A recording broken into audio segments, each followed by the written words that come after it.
صباح الورد عليكم، صباح الياسمين. خالد النجار بحييكم من القاهرة. قبل ما أبدأ الشرح يا جماعة عايز أقول لك ما تنساش تشترك في القناة بالماوس، مش هتخسر حاجة، أقل من جزء من الثانية. دوس على جرس التنبيه كمان عشان يجي لك أي جديد، وتتابعني بالترتيب. جميل جدا. النهاردة حلقة ليس لها مثيل في اليوتيوب. ليه بقى؟ لان انا هفند وهشرح بيلدونج دي دويتشن سايتن. بيلدونج دي دويتشن سايتن اللي كان عنده لبس، اللي كان عنده لغط في الموضوع، النهارده هيقدر يلم. النهارده في ايه بقى؟ النهارده ازاي هبني الازمنه في اللغه الالمانيه بيلدونج دي دويتشن سايتن. ازاي هبني الازمنه في في الدويتشه شبراخ. بيلدونج دي دويتشن سايتن. اول زمن عندي يا جماعة، يا حبايبي، يا اخواني، البريزنس بيتكون ازاي؟ ده سهل طبعا، عارفينه من زمان. بعمل ايه بجيب الضمير زائد الفعل. دو كاوفز دو، واصرف عادي مع مع الضمير. اصرف الفعل لده. ده بالنسبه للبريزنس، اللي هي يعني ايه البريزنس؟ الحال الموجود دلوقتي، او المضارع، او المضارع. تمام. يبقى البريزنس ده سهل جدا، بصرف الفعل مع الضمير في في المضارع. تمام.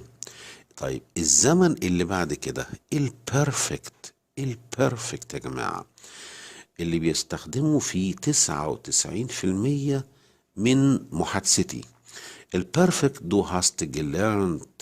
بيتكون ازاي؟ بتجيب طبعا زي ما عرفنا هابن او زين زائد التصريف الثالث للفعل موضوع في نهاية الجملة. الله، ايه الجمال ده! والله اللغة الألمانية دي جميلة جدا لما تبقى سهلة وروعة كده. يبقى البرفكت بيتكون من ايه؟ اللي هو المضارع التام، الضمير زائد هابن او زين، وده ما ننساش نحطه فين؟ في المركز الاخير. بيتكون من البرفكت، هابن اودا زين زائد التصريف الثالث للفعل موضوع فين؟ في نهاية الجملة يا فاطمة. الزمن اللي بعد كده البغيترتم. بيقابله ايه يا خالد ده في في الانجليش؟ الباست او الماضي الناقص. الباست او الماضي الناقص. الله. طب بيتكون ازاي ده يا خالد؟ الله، واللي بيتكون من، انا بجيب فعل مثلا زي ليرنن وبحط حرف التي بين اصل الفعل الاي ان، وبعد كده اصرف عادي، بحذف الاي ان واصرف. كل الافعال دي، كل الازمنه دي هنستخدمها بعد كده بالتفصيل، وهنشرحها ونوضحها بالتفصيل. بس احنا النهارده بنلم، بنلم اللي هي جميع الازمنه. دو ليرن تيست. انت كنت تذاكر، انت كنت تتعلم. طيب السايت اللي بعد كده بلوس كوام بيرفكت. بلوس كوام بيرفكت، الماضي التام البعيد.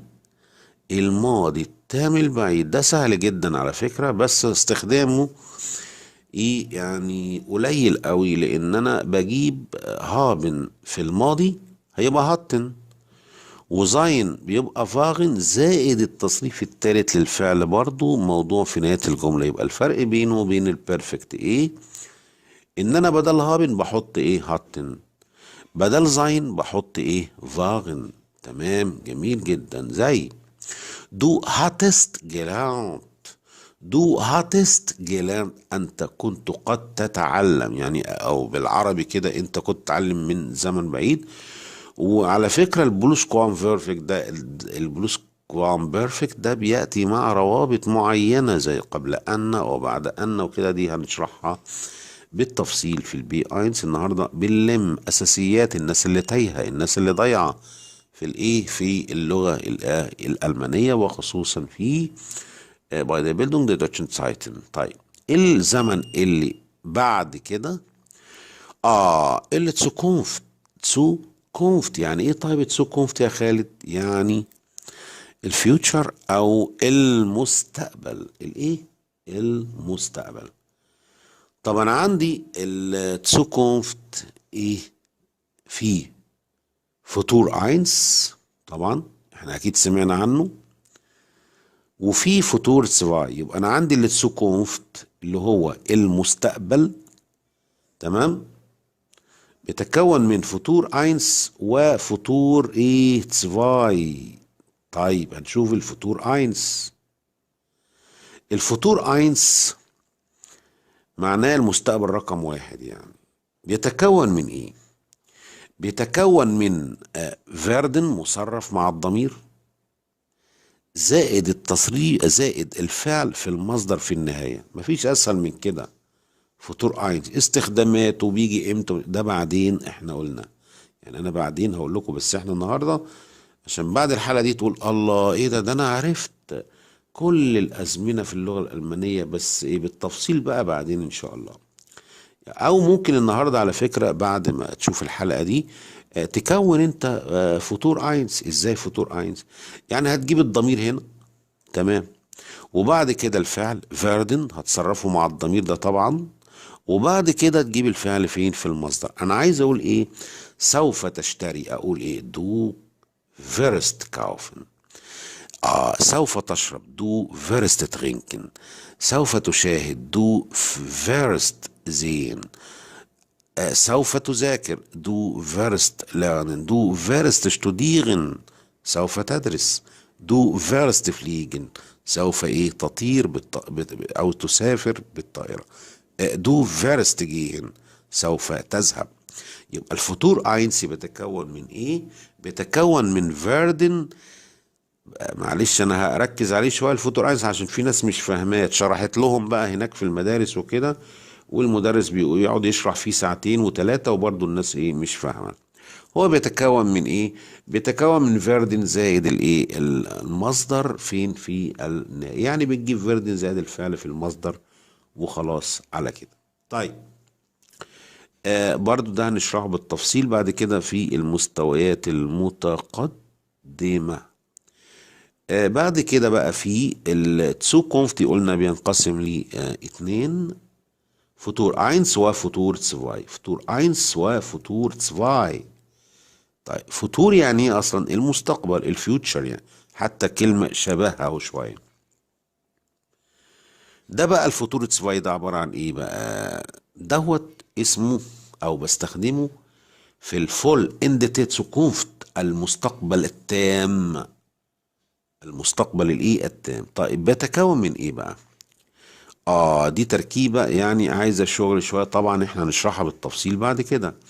الفتوت واي دي فول اند تسوكونفت او المستقبل التام بيتكون من فيردن زائد التصريف الثالث للفعل زائد هابن في الاخر. زائد هابن في الايه في الاخر، او الفعل الايه المساعد. طيب واحد يقول لي انا دلوقتي عايز ايه اعمل زيك او ابني جمل في الازمنه دي كلها. يعني انت النهارده عايز تعمل فطور ايه تسواي، تعمل جمله على الفطور. هتعمل ايه؟ هتجيب الضمير هنا اهو، وتجيب فيردن اهو. لعبه حلوه قوي، الله جميله قوي اللعبه دي، زائد البارتيسيب بيرفكت زائد هابن في الاخر، تمام، او الفعل المساعد. وبعد كده تقول ترفع ايدك، هي انا عرفت تركيبه الايه الفوتو ايتس فاي. ودي يا جماعة الحلقة دي لجميع المستويات، جميع الايه المستويات، تمام. يبقى احنا عرفنا النهاردة الايه بيلدونج دي دوتشن سايتن. اللي عايز يا جماعة يدرب نفسه على الأزمنة دي هيعمل ايه؟ هيجيب مثلا ايه الأمثلة، تمام. يعني مثلا هيجيب مثلا كلمة ايه بلوز كوان بيرفكت. عايز اعمل بلوز كوان بيرفكت، اعمل ايه؟ هتجيب الضمير هنا، وبعد كده تعمل ايه؟ هتجيب هاتن اللي هو هابن، بس في البريتيرتوم زائد البارتيسيب. وبعد كده تقول خلاص انا يكفي ان انا عرفت ملخص النهارده للبيلدونج دي دوتشن سايتن، وده او كيفيه بناء الايه الازمنه فين؟ في اللغه الايه الالمانيه. تمام، جميل جدا. طيب انا عايز اعمل مثلا البرفكت، اعمل ايه؟ المضارع التام اللي هو 98% من اللغه فيه الحكي. واتكلم استخدمه. تمام. دو هاست جلان، اجيب ايه الضمير هنا، وبعد كده الهابن او زين، وبعد كده البارتيسيب ايه بيرفكت، موضوع فين؟ في نهاية الايه، الجملة. كده انا يا جماعة وضحت ملخص لجميع الازمنة في اللغة الالمانية. ما تنسوش تدعمونا يا جماعة بلايك او شير وتعليق، ويا ريت كمان تفيد غيرك وتشير له الايه الدرس الجميل ده اللي هو ملخص ليه بيلدونج دي دوتشن سايتن. كان معاكم خالد النجار، وما تنسونيش من دعوة حلوة زي ما عودتوني. تشوز بيست سوم نيكست مال.